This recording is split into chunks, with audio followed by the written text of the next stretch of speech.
We can think about stammering like an old-fashioned set of scales. The scales represent your child's talking.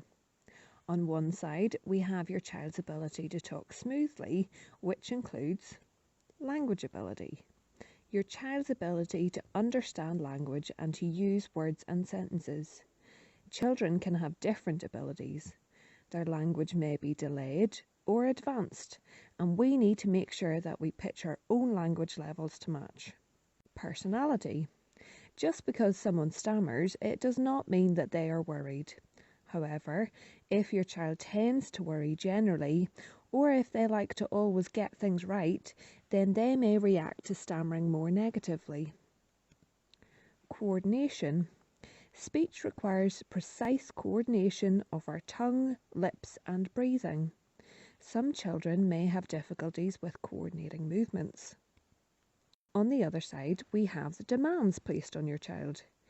These demands may be placed on your child by the people they talk to, the environment they are in, or by the child themselves. Common demands are things like time pressure. If your child feels rushed or that they have little time, they may try and speak quickly, which can result in more stammering. Rate of others. If others are speaking quickly, again, this may create a time pressure. Your child also has to work harder to process the information and work out how to respond. If your child feels they need to rush in to get their turn in talking, they may stammer more. Level of language. As we mentioned before, we need to make sure we use language at the right level for your child. Using language that is too complicated makes it harder for your child to understand and respond. Other factors, such as whether they are excited or tired and how others react when they stammer, can also create additional demands. If these demands are greater than your child's abilities, the scales tip and stammering occurs. To think of it simply, tip the scales one way and your child can talk smoothly.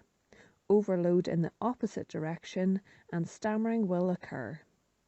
We need to reduce the demands on your child's talking so they have more chance of talking smoothly.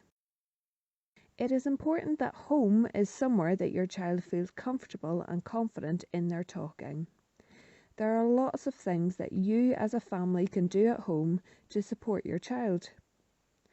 It is understandable that you may be worried, but the best thing that you can do is model acceptance of your child's speech so that they can feel confident talking whether they stammer or not. Give your child time to talk and try to avoid telling them to slow down. This can create a feeling of not doing something right. We know that slowing down can make speech flow easier. By slowing your own speech down, this often helps your child do the same. This can be more helpful than telling them to slow down, as they may not know how. Try and reduce the number of questions you ask your child, as questions can put pressure on their talking. Try commenting instead. Focus on what they are saying rather than how they say it, so that they know what they say is more important. Parents often ask us whether to mention their child's stammering. If your child is not aware they are stammering, there is no need to point it out. But if they are showing frustration or bringing it up themselves, offer reassurance like you would with any other difficulty.